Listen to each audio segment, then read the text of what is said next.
আপনারা শুনতে এবং দেখতে পাচ্ছেন ক্লিয়ার? আমাকে একটু কমেন্ট করে জানাবেন। আজকের সাউন্ড কেমন সেটাও আমাকে কমেন্ট করে জানাবেন।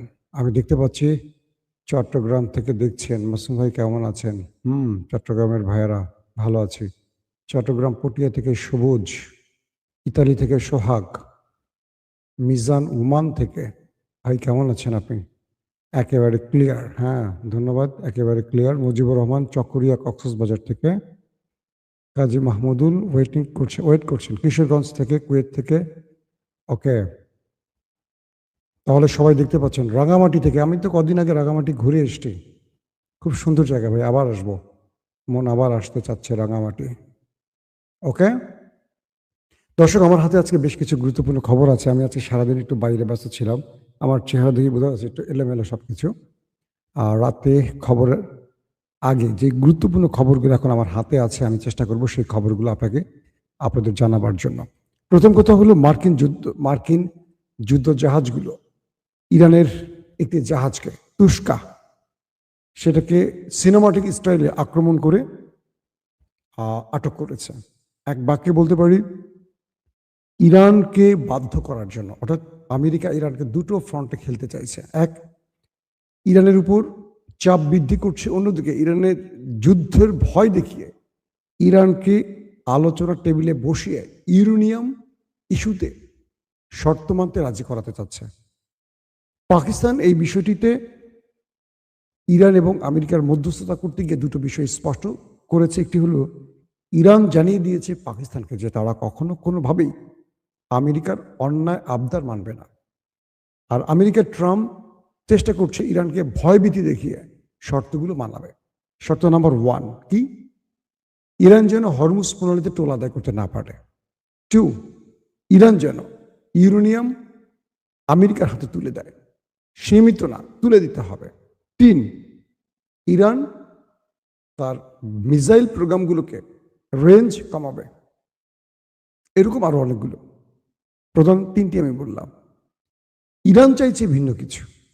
ইরান বলছে যে আমরা ইউরেনিয়াম ইস্যুতে, আমেরিকা যেটা বলছে যে আমেরিকা বলছে 20 বছর ইরান তার নিউক্লিয়ার প্রজেক্ট নিয়ে কাজ করতে পারবে না, ইউরেনিয়াম বৃদ্ধি করতে পারবে না। ইরান বলছে 20 বছর না, এটা হবে 5 বছর। যদি তুমি রাজি থাকো আসো, যদি তুমি রাজি না থাকো তাহলে তোমার যা করার করতে পারো। আমেরিকা শেষ পর্যন্ত 15 বছরে আসছে, কিন্তু ইরান 5 বছরে আটকে আছে। নাম্বার 1। নাম্বার 2, আমেরিকা চীন থেকে হরমুজে আসার পথে, অর্থাৎ চীন থেকে ইরানে আসার পথে ইরানের একটি জাহাজকে অ্যাটাক করেছে এবং সেটার ইঞ্জিন রুমকে মোটামুটি ধ্বংস করে দিয়েছে, এমনটি দাবি করা হয়েছে। এটার সঙ্গে সঙ্গে ইরানের কন্ট্রোল রুম যখন জানলো এই ঘটনাটি, তখন তারা নিজেরাই মার্কিন ওয়ারশিপে যুদ্ধ জাহাজে ড্রোন অ্যাটাক চালিয়েছে এবং সেই ড্রোন অ্যাটাকের পর আমেরিকা সেখান থেকে পালাতে বাধ্য হয়েছে। অর্থাৎ আমেরিকা সেখানে ইরানকে আক্রমণ করে শেষ পর্যন্ত আর টিকে থাকতে পারেনি। 2 নম্বর গুরুত্বপূর্ণ খবর, ইরানের ইস্পাহানে যে অপারেশনটি চালিয়েছিল, এটা নিয়ে কিন্তু প্রতিদিন নতুন নতুন তথ্য আসছে পৃথিবীর বিভিন্ন গণমাধ্যমে।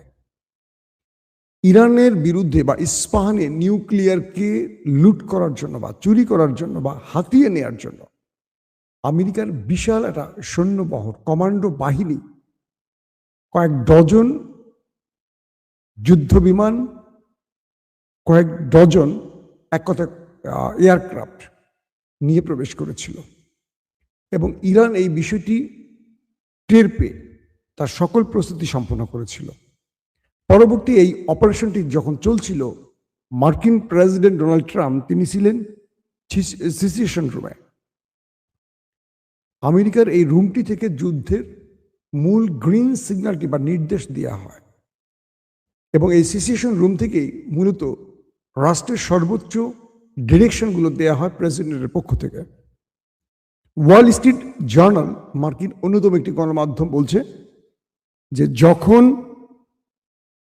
আমেরিকার কমান্ডো বাহিনী স্পেশাল ফোর্স ইরানে ঢুকেছিল অপারেশন করতে তাদের পাইলট উদ্ধারের নাম করে, তখন পুরো প্রোগ্রামটি আমেরিকার প্রেসিডেন্ট এবং টপ জেনারেলরা লাইভ দেখছিলেন সিচুয়েশন রুমে বসে।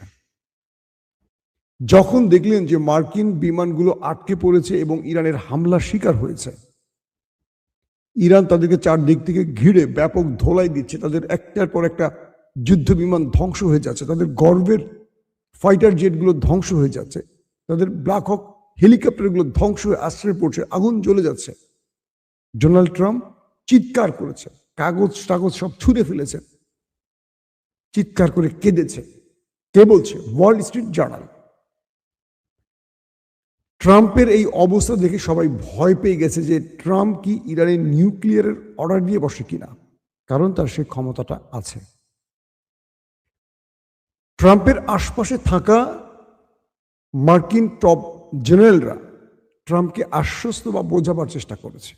তাকে বলছিল, মিস্টার প্রেসিডেন্ট, এটি যুদ্ধ, জয় পরাজয় থাকবে, আজকে আমরা পরাজিত হলেও কালকে আমরা জিতব।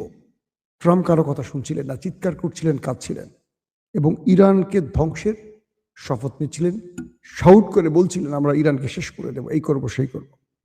শেষ পর্যন্ত পাকিস্তানের পা ধরে ইরানের সাথে যুদ্ধবিরতি করতে পেরেছিল আমেরিকা। এরপর ইসরায়েল আবারও ট্র্যাপে ফেলে আমেরিকাকে, বলে যে এই যুদ্ধবিরতির সময়টি হবে ইরানকে ধোঁকা দেওয়ার মূল টাইম আমাদের। ইরানকে বলা হয় যে আমরা 2 সপ্তাহের একটি আলোচনার মধ্য দিয়ে সকল সমাধান খুঁজে নেব। ইরান আমেরিকার এই প্রস্তাব প্রথমে রাজি হয়নি, পরবর্তী কয়েকটি মুসলিম দেশ ইরানকে এই বিষয়টিতে রাজি করায় এবং তারা গ্রান্টার রাষ্ট্র হিসেবে সামনে দাঁড়ায়।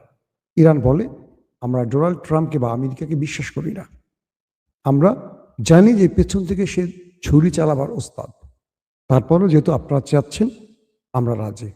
এরপরে লেবানন ইস্যুতে আবারও ইরান বেঁকে বসে, কারণ লেবাননে ইসরায়েল টানা সিরিজ হামলা করে এবং সবচেয়ে বড় হামলাগুলো লেবাননে হয় ওই দখলদার দেশটির পক্ষ থেকে।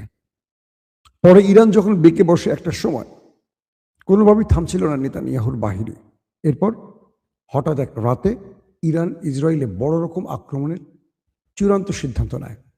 এই সংবাদটি সিআইএর মাধ্যমে আমেরিকার হোয়াইট হাউসে পৌঁছে যায় এবং ডোনাল্ড ট্রাম্প নেতানিয়াহুকে ফোন করে 12 দিনের যুদ্ধবিরতি করতে বাধ্য করে, নতুবা ইরান ওই দেশটিকে ঝাঁঝরা করে ফেলবে। এই হুমকিটাও ডোনাল্ড ট্রাম্প তাকে দেয়।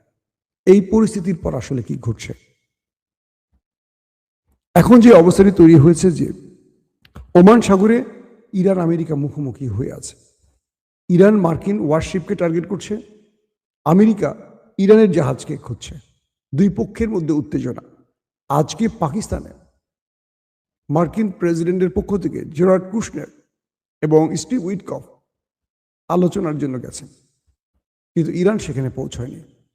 ইরানের তাসনিম নিউজ যে রিপোর্টটি কিছুক্ষণ আগে পাবলিশ করেছে, সেখানে তারা বলছে কি যে ওয়াশিংটনের পরস্পর বিরোধী কর্মকাণ্ডের কথা উল্লেখ করে ইরানের পররাষ্ট্র মন্ত্রণালয়ের মুখপাত্র বলেছেন, ইসলামাবাদ যুক্তরাষ্ট্রের সঙ্গে পাকিস্তানের মধ্যস্থতায় নতুন দফা আলোচনায় অংশগ্রহণের বিষয়ে কোনো সিদ্ধান্ত নেয়নি। সাপ্তাহিক সংবাদ সম্মেলনে সাংবাদিকদের সঙ্গে কথা বলতে গিয়ে ইসমাইল বাইক বলেন, এখন পর্যন্ত আমরা পরবর্তী দফা আলোচনা নিয়ে কোনো সিদ্ধান্ত নেইনি। কূটনীতি অনুসরণের দাবির সঙ্গে সাংঘর্ষিক কর্মকাণ্ডে জড়িত থাকার জন্য যুক্তরাষ্ট্রের সমালোচনা করে মুখপাত্র বলেন, যুদ্ধবিরতির একেবারে শুরু থেকেই ইরান ওয়াশিংটনের কাছ থেকে অসৎ উদ্দেশ্য এবং ক্রমাগত অভিযোগের সম্মুখীন হয়েছে। তিনি ব্যাখ্যা করেন, পাকিস্তানের সুস্পষ্ট বিপরীত দাবি সত্ত্বেও যুক্তরাষ্ট্র প্রাথমিকভাবে দাবি করেছিল যে লেবানন যুদ্ধবিরতির অংশ নয়। বাকায় আরো বলেন, একটি সমালোচনায় পৌঁছানোর পরেও ইরান হরমুজ প্রণালীতে সামুদ্রিক কর্মকাণ্ডের সম্মুখীন হয়েছে, যার মধ্যে রবিবার রাতে একটি ইরানি বাণিজ্যিক জাহাজের উপর মার্কিন হামলাও হয়েছে, যাকে তিনি যুদ্ধবিরতির লঙ্ঘন এবং আগ্রাসনের কাজ বলে বর্ণনা করেন। তিনি জোর দিয়ে বলেন যে যুক্তরাষ্ট্র আচরণ তাদের বক্তব্যের সঙ্গে মেলে না এবং এই অসামঞ্জস্যতা পুরো প্রক্রিয়াটির প্রতি ইরানের অবিশ্বাসকে আরো গভীর করে। তিনি আরো বলেন, ইরান তার জাতীয় স্বার্থের কথা সতর্কভাবে বিবেচনা করে ভবিষ্যতের কথা চিন্তা করে।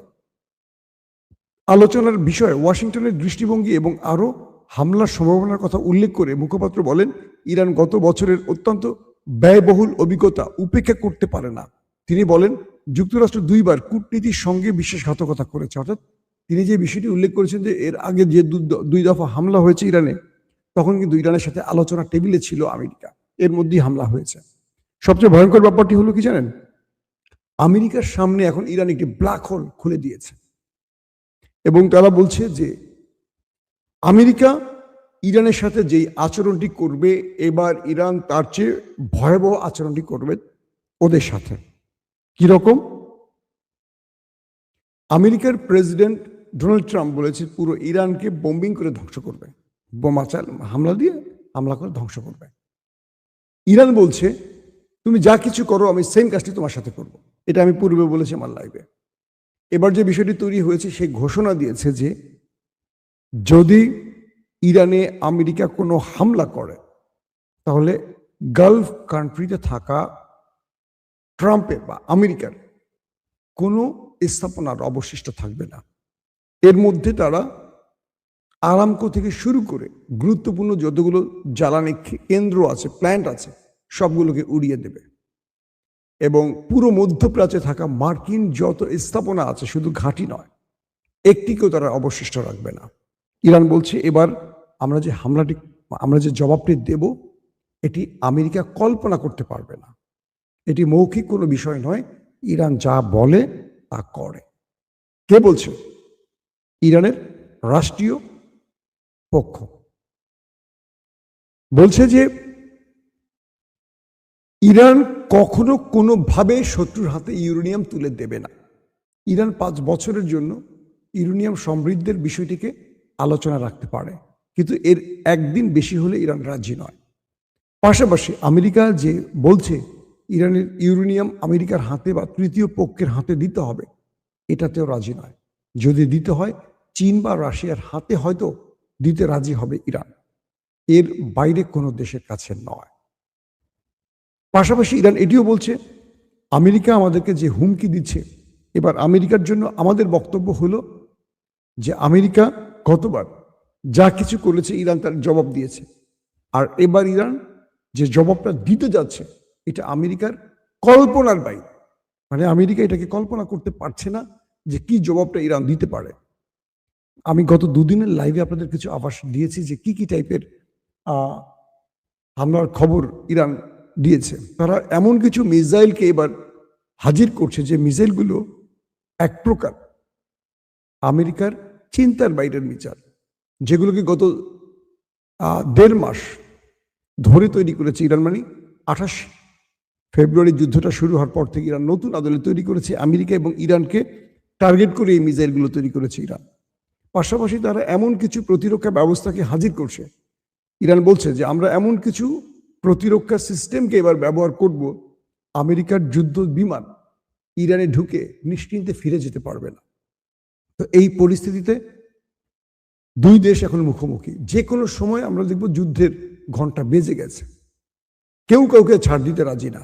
যদি পাকিস্তানি ট্রাম্প বলছে বা আমেরিকা বলছে যদি পাকিস্তানে এই আলোচনা ব্যর্থ হয় তাহলে আমেরিকার আলোচনায় বসবে না, আর আমেরিকা সরাসরি ইরানে আক্রমণ করবে। তো এই পরিস্থিতিতে এখন 2 দেশের মধ্যে বা 2 দেশের পরিস্থিতির মধ্যে আমরা এইটুকু বলতে পারি, আমরা একটা ভয়াবহ কিছু দেখতে যাচ্ছি। আবারও বলছি, আমরা যুদ্ধ চাই না, আমরা শান্তি চাই, আমরা শান্তির পক্ষের মানুষ। কারণ এই যুদ্ধ পৃথিবীতে বহু দেশকে অনেক বড় বিপদে ফেলে দিয়েছে। আমাদের মতো দরিদ্র দেশগুলোর অবস্থা আরো করুক। আশা করব এই যুদ্ধ দ্রুত শেষ হবে।